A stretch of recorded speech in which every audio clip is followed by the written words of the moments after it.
الحمد لله الذي جمعنا وإياكم في هذه الليلة المباركة، الليلة الغراء، على استماع شمائل النبي محمد صلى الله عليه وعلى آله وصحبه وسلم، التي ما تليت شمائله وسيرته في مجلس لا وطاء، وأمن ذلك المكان بقراءة شمائل الحبيب المصطفى محمد.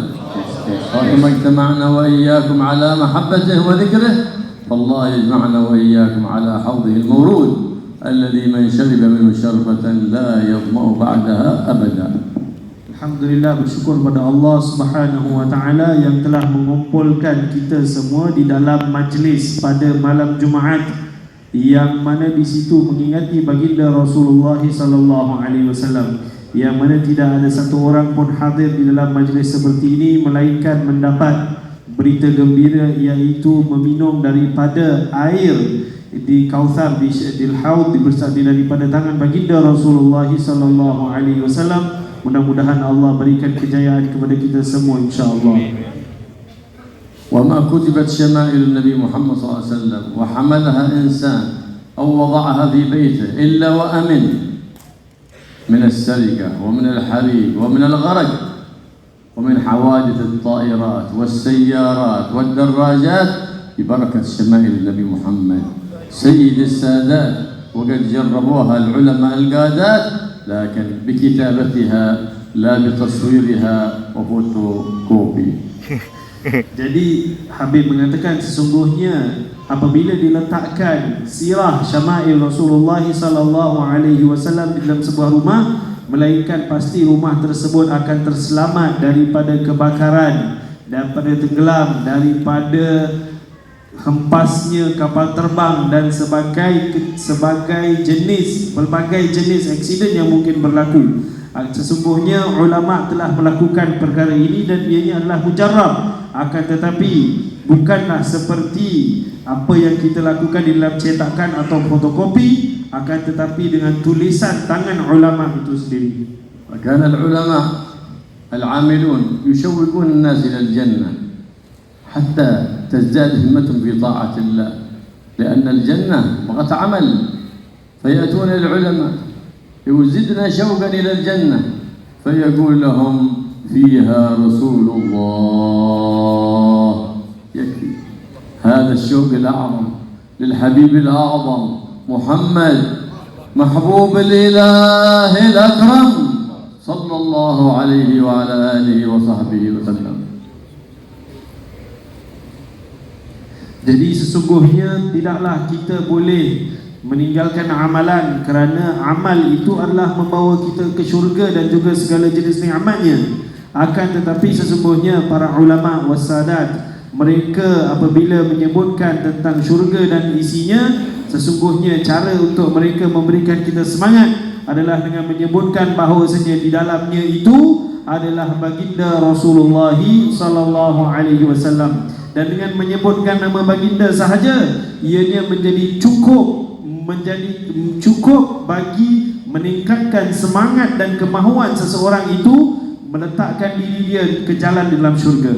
يقول الحبيب علي بن محمد بن حسين الحبشي من جنة ما شاقني من وصفها إلا لكون الحب فيها خيما. الحب أي المحبوب الأعظم محمد صلى الله عليه وآله وسلم.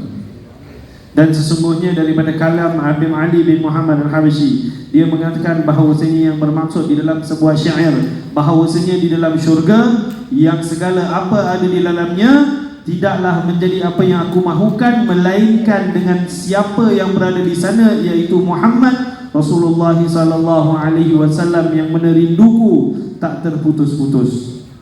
لهذا كان السلف الصالح يعلمون أولادهم وأحفادهم وأصباطهم وتلامذتهم سيرة النبي محمد، شمائل النبي محمد، أخلاق النبي محمد، كما يعلمونهم السورة من القرآن لتحيا قلوبهم بمحبة النبي محمد.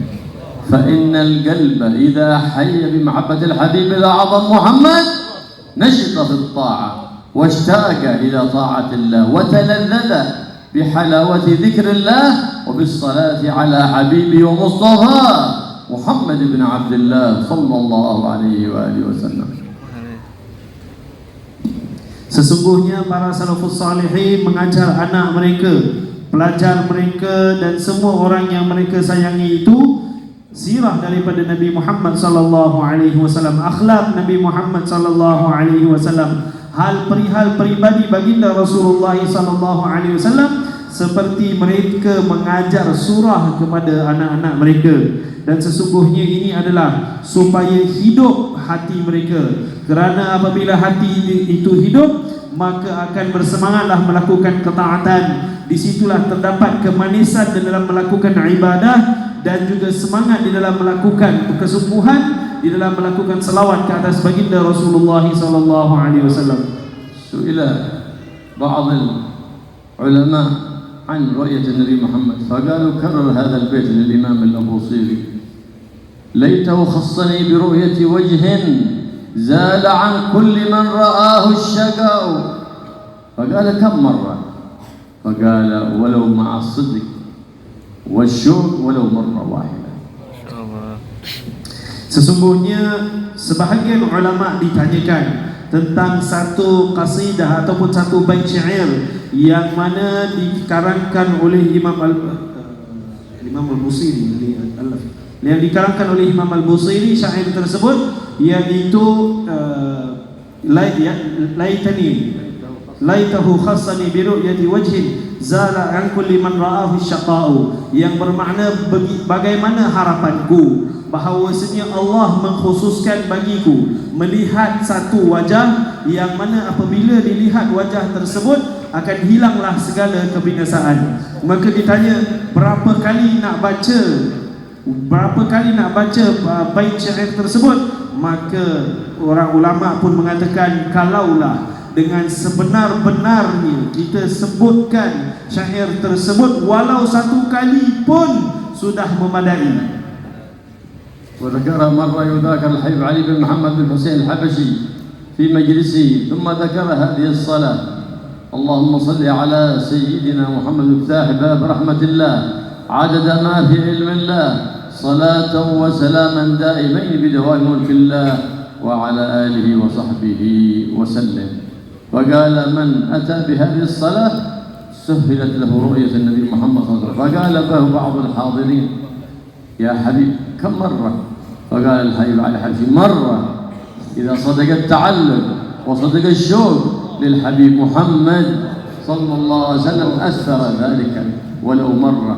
وأما كثرة العدد مع اشتغال القلب وعدم اشتغال القلب ما يأتي بالنتيجة. مرة مع اشتياق مع صدق محبة للحبيب الأعظم صلى الله عليه وسلم ظهرت النتيجة وظهرت الفائدة وظهرت بركة الصلاة على النبي محمد صلى الله عليه وآله وسلم. Jadi Habib Ali bin Muhammad bin Husain Al-Habsyi apabila di dalam majlisnya dia pernah menyebutkan barang siapa yang membacakan selawat Allahumma salli wa sallim ala sayyidina Muhammad miftah babi rahmatillah sehinggalah akhir daripada selawat tersebut, setiap kali selepas solat satu kali, baca satu kali selepas solat, maka sesungguhnya dia akan dapat lihat baginda Rasulullah SAW. Dia sebut siapa yang baca selepas solat. Kemudian ada orang datang bertanya, wahai Habib, berapa kali nak baca? Dia kata walaupun satu kali sekalipun sudah cukup apabila benar hati kita itu berpaut kepada baginda Rasulullah, apabila benar kesungguhan kerinduan kita kepada Rasulullah SAW, walau sekalipun akan mendatangkan manfaat, bahkan boleh melihat baginda Rasulullah SAW di dalam mimpi. Ada pula orang yang banyak membaca akan tetapi hanya nak mengetahui atau nak memahami bahawasanya dia telah melakukan beberapa bilangan semata-mata, maka perkara tersebut tidak akan mendatang apa-apa hasil kalaulah tidak digunakan dan dibacakan dengan penuh kesungguhan dan keikhlasan. والإكثار من الصلاة على النبي محمد صلى الله عليه وسلم واتباع النبي محمد صلى الله عليه وسلم إنما هو ثمرة من ثمرات المحبة والتعلق بالحبيب الأعظم محمد صلى الله عليه وآله وسلم.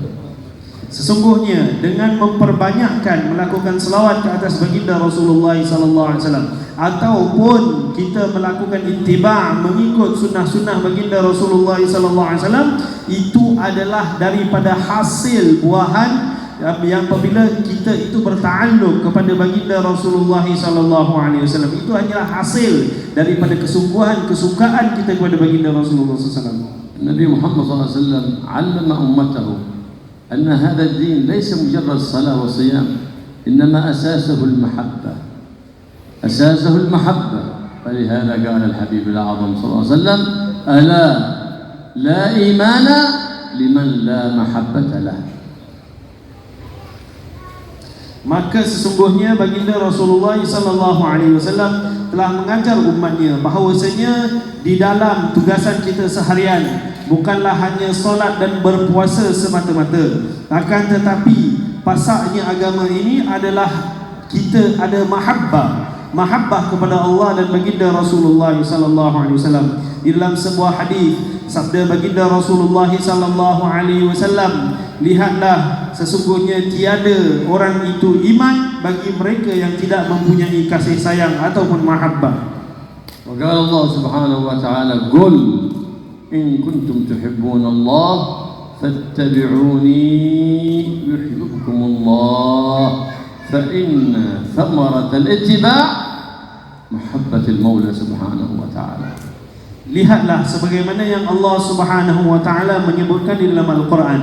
Wahai Muhammad, katakanlah sesungguhnya kalaulah kamu ini semua mencintai Allah subhanahu wa ta'ala, maka hendaklah kamu mengikut aku, yaitu baginda Rasulullah sallallahu alaihi wasallam. Maka apa akan jadi kalau kita ikut Rasulullah sallallahu alaihi wasallam?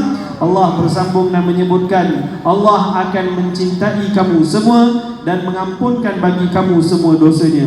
Lihatlah sesungguhnya ittiba' itu, yaitu mengikut jejak langkah baginda Rasulullah sallallahu alaihi wasallam, adalah daripada hasil daripada mahabbah, cinta kepada Allah Subhanahu wa taala. ولا تحصل المحبة إلا لأهل القلوب السليمة التي تخلت عن المهلكات وتحلت بالمنجيات، تصفو لهم المحبة. فإذا صفت المحبة ذهبت الكلفة في العبادة. صام ولم يكن هناك له كلفة، صلى وليس له كلفة، قرأ وتلا وذكر، فلا يجد لذلك تلك العبادة كلفة بل لذة وحلاوة. Maka sesungguhnya mahabbah ini ataupun ittiba' dengan sebenar-benar ittiba' tidak akan satu orang dapat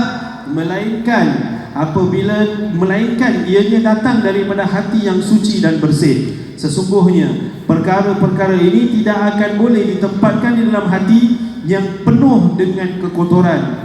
Maka sesungguhnya mahabbah ini memerlukan hati yang bersih. Apabila ada mahabbah, maka dilakukan ibadah dengan senang sahaja, tidak ada rasa keberatan. Apabila berpuasa, tidak rasa susah. Apabila melakukan salat, tidak rasa berat. Apabila membaca Al-Quran dan melakukan zikir, sesungguhnya dia tidak rasa perkara itu sebagai satu bebanan, akan tetapi dia akan rasa enak dan juga kemanisan di dalam melakukan ibadah tersebut. Nara fi hadha zaman qad arajat al-'uqul ولم ترى الحق حق ولا الصواب صواب، بل رأت الصواب باطل والباطل صواب. ذلك لأنها ما تزكت ولا تخلت ولا تحلت، وخدعوها بقولهم العقل السليم في الجسم السليم، وظنوا أن الجري خلف الكرة وخلف اللعب هذا يزكي العقول. لا، العقل السليم في القلب السليم، ولن تنال القلب السليم إلا بالصفاء، ولن تنال الصفاء إلا بثمرة المحبة للحبيب المصطفى محمد صلى الله عليه وآله وصحبه وسلم. Dan sesungguhnya pada zaman ini banyak orang yang memikir akal fikiran telah melakukan pelbagai andaian yang mana telah menjadikan benda yang salah itu benar, dan benda yang benar itu pula salah. Tidak pula mahu dia hilangkan daripada sifat-sifat yang keji, dan ada pula juga tidak mahu dia untuk menghiasi diri dia dengan sifat-sifat yang murni. Sebahagian akal fikiran memikirkan ataupun menyangkakan bahawasanya boleh main bola kemudian jadi bijaksana dan pandai, ataupun berkejar-kejar berlari-lari, menyangkakan perkara tersebut itu akan memberikan dan menjadikan seseorang itu suci hati. Sesungguhnya tidak. Habib mengatakan dengan suara yang tinggi, tidak, sesungguhnya perkara ini tidak boleh terjadi melainkan dengan proses menyucikan hati. Dan proses menyucikan hati ini pula tidak boleh disempurnakan melainkan dengan mengikuti dan memahami tunjuk ajarnya baginda Rasulullah sallallahu alaihi wasallam.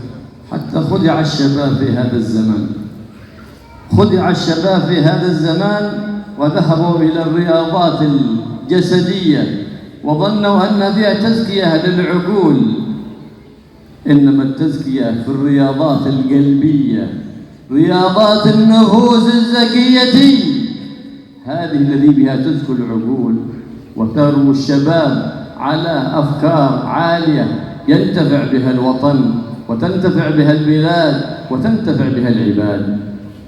Dan sesungguhnya banyak pula anak-anak muda yang pada zaman ini telah pun ditipu dengan pemahaman dia sendiri bahawasanya sesungguhnya akal fikiran dia itu ataupun kebijaksanaan dan kehebatan dia itu boleh bergantung hanya saja dengan melakukan riadat jasadiyah, iaitu beriadah jasadnya, melakukan segala jenis riadah untuk jasadnya. Sesungguhnya tidak sama sekali perkara ini tidak boleh terjadi, akan tetapi akanlah seseorang itu menambahkan kebijaksanaannya, menambahkan kekuatannya dengan membersihkan rohaninya dengan proses penyucian hati. Dan begitulah hal keadaan apabila seseorang itu betul-betul mahukan kejayaan ataupun hakikat kebijaksanaan. ومن هنا تظهر محبة الوطن في قلوب كل من سكن الوطن. بماذا تظهر محبة الوطن؟ بإصلاح أهل الوطن والسعي في إصلاحهم، إذ أن الصلاح به تنزل الرحمات والبركات وترتفع البليات والفيروسات، وفي الرذائل والمخالفات تنزل البليات والفيروسات حتى ترتفع البركات من قلوب العباد. Dan Habib tadi ada sebut yang saya terlupa nak terjemahkan. Sesungguhnya dengan proses penyucian hatilah boleh satu orang itu tambahkan dia punya patriotism dia, boleh menambahkan kesungguhannya dan sikap tanggungjawab terhadap kebangsaan ataupun negaranya. Maka sesungguhnya tidaklah boleh sesungguhnya mahabbatul watan, iaitu cinta kepada negara, sifat patriotism itu adalah dilakukan dengan melakukan salat, kerana dengan salatlah akan turun rahmat, dengan salatlah akan hilangnya segala bala, dan dengan salatlah mentaati Allah akan pergilah semua jenis virus. Apabila satu orang itu tidak mentaati Allah dan juga melakukan segala jenis khilaf, segala jenis kesalahan, melanggar hukum Allah, nescaya perkara itulah yang mendatangkan bala, perkara tersebutlah yang menahan rahmah, dan perkara tersebutlah yang mendatangkan segala virus dan penyakit. ولا تصلح أي بلاد إلا بصلاح ثلاثة أصناف. إذا صلحوا فالبلاد في أمان، في صلاح، في اطمئنان، بصلاح ثلاثة أصناف: العلماء، الأمراء، الأغنياء. نسأل الله أن يكون صاحبنا هذا منهم من الصالحين إن شاء الله. Dan sesungguhnya tidak akan sempurna segala urusan satu-satu negara ataupun satu-satu negeri melainkan dengan apabila diperbaiki tiga golongan ini. Yang pertama sekali adalah golongan ulama. Yang kedua adalah golongan pemimpin-pemimpin. Dan yang ketiga adalah golongan orang-orang yang berharta. Maka kita minta Allah Subhanahu wa ta'ala kepada tuan punya tempat ini, Ketua Menteri kita insya-Allah, agar Allah menjadikan dia daripada orang-orang yang baik insya-Allah. Amin ya rabbal alamin. مجالس بر صلوات فيها البركات وفيها الخيرات لأن فيها كثرة الصلاة على النبي محمد، لكن مع المواظبة على الصلوات في أوقات الصلوات الخمس. ما هو طول الليل بر صلوات وصلاة الفجر جمع تأخير مع صلاة الظهر ومع صلاة الإشراق. Sesungguhnya selawat ini adalah satu perkara yang sangat bagus dan mendatangkan segala kebaikan dan pelbagai rahmat. Akan tetapi jangan lupa, apabila hadir di dalam majlis selawat, maaf, janganlah dijadikan sampai apabila datang waktu subuh maka dia jamak takhir salat subuh sehingga masuk zuhur. ما في، خصوصا في صلاة في ليلة الجمعة ينبغي الإكثار من الصلاة على النبي محمد أكثر بقية الليالي ويوم الجمعة، لقوله صلى الله عليه وآله وصحبه وسلم: أكثروا من الصلاة علي في الليلة الغراء، أي ليلة الجمعة، واليوم الأزهر أي يوم الجمعة، سماها الليلة الغراء واليوم الأزهر لكثرة نوره وبهائه وضيائه. Saya minta maaf ya sekali lagi tadi kerana cara Habib menceritakan itu jamak takhir subuh pada waktu zuhur. Minta maaf. Jadi Habib katakan sesungguhnya membaca selawat ini dalam majlis adalah majlis yang adalah satu perkara yang sangat mendatangkan rahmat. Khususnya apabila dibaca pada malam Jumaat, kerana di situ ada hadis perintah baginda Rasulullah sallallahu alaihi wasallam yang mana menyebutkan ataupun memerintahkan kita, akthiru minas salati alayya fi lailatul gharra, perbanyakkanlah selawat kepadaku pada lailatul gharra, pada malam al-gharra, iaitu diterjemahkan ataupun ditafsirkan sebagai malam Jumaat, wa fil yaumil azhar, dan juga pada hari azhar, iaitu diterjemahkan ataupun ditafsirkan sebagai hari Jumaat. وهكذا أكبر وسيلة وأعظم وسيلة لاستجابة الدعوات وقبول الدعوات هو الصلاة على سيد السادات محمد صلى الله عليه وعلى آله وصحبه وسلم. فأعمالنا بين القبول وردها إلا صلاتنا على النبي محمد، لأنها مقبولة على الإطلاق. فإذا بدأت دعاءك بالصلاة على النبي وتوسطت في دعائك الصلاة على النبي محمد ثم ختمت دعاءك بالصلاة على النبي محمد، فحاشا أكرم الأكرمين أن يتقبل تلك الصلوات ويترك ما بينها من الدعوات، فهو أكرم الأكرمين وأرحم الراحمين سبحانه وتعالى. Maka sesungguhnya antara cara yang terbaik untuk mendapatkan ataupun menjadikan Allah Subhanahu wa taala menerima doa kita adalah dengan memasukkan di dalam doa tersebut selawat. Sesungguhnya apabila satu orang melakukan selawat di dalam sesungguhnya apabila satu orang itu doa, maka boleh jadi dia diterima, boleh jadi dia tidak diterima. Akan tetapi apabila satu orang menyelitkan dengan selawat, maka selawat itu sendiri diterima oleh Allah Subhanahu wa taala, dan dengan berkat selawat itu akan diterima segala doa permintaannya. Sesungguhnya tidaklah sama sekali Allah Subhanahu wa taala apabila dipinta oleh umat dengan selawat di dalam doanya, akramal akramin, iaitu sang pemurah daripada segala pemurah, boleh pula menolak doa tersebut. وتظهر ثمرة الصلاة على النبي محمد في الحال إذا صادفت قلبا صافيا عن الأحقاد عن الأغشاش لا يحمل إلا الرحمة لكل العباد.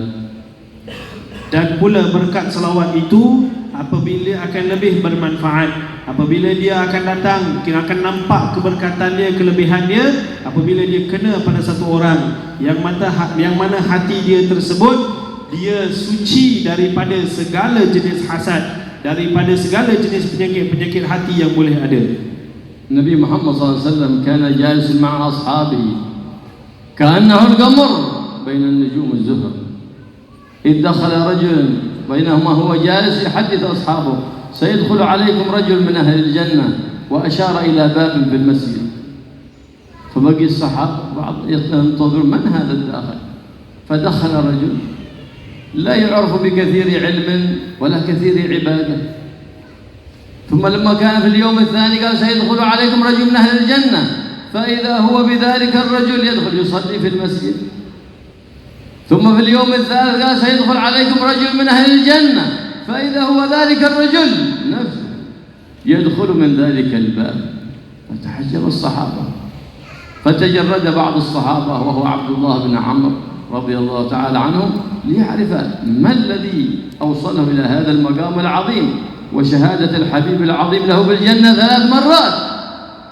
فتتبعه حتى وصل إلى بيته وقال له إني بيني وبين أبي مخاصمة وإني أريد أن أبيت عندك الليلة.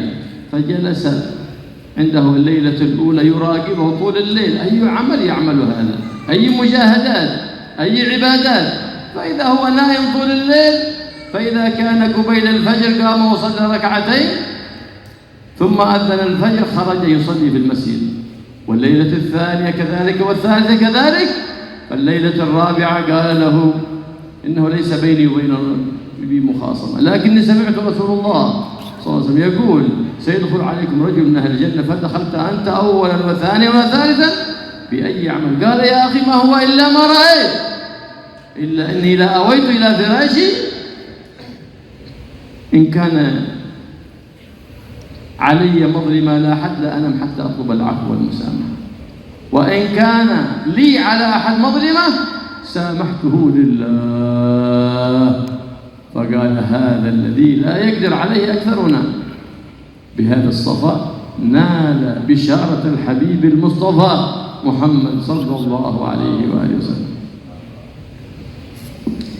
Jadi sesungguhnya ada satu waktu itu baginda Nabi sallallahu alaihi wasallam sambil dia duduk dengan para sahabat radhiyallahu anhum. Para sahabat ini mereka itu seperti bintang gemerlapan, yang mana baginda Rasulullah sallallahu alaihi wasallam pada waktu itu dia menunjuk ke arah masjid. Kemudian dia mengatakan, dia bersabda, baginda sallallahu alaihi wasallam bersabda bahawasanya akan masuk di dalam masjid ini satu orang yang mana dia adalah ahli jannah. Maka sahabat semua tunggu, masuklah satu orang sahabat ini. Satu orang sahabat ini dia bukanlah satu orang sahabat yang diketahui dengan banyak ilmu ataupun banyak ibadah ataupun banyak kesungguhan dalam perkara lain. Masuk pada hari kedua, maka cerita yang sama, baginda Rasulullah sallallahu alaihi wasallam mengatakan akan masuk di dalam masjid ini salah satu daripada ahli syurga. Maka kemudian sahabat yang sama masuk. Pada hari ketiga pun baginda Rasulullah melakukan perkara demikian. Kemudian dikatakan akan masuk di dalam masjid ini satu orang daripada ahli syurga. Maka masuk orang yang sama. Maka para sahabat semua pelik apa sebenarnya yang dia lakukan. Maka apabila pada waktu itu Abdullah bin Amr, dia pun melihat, dia ikut lelaki ini sampai ke rumah dia.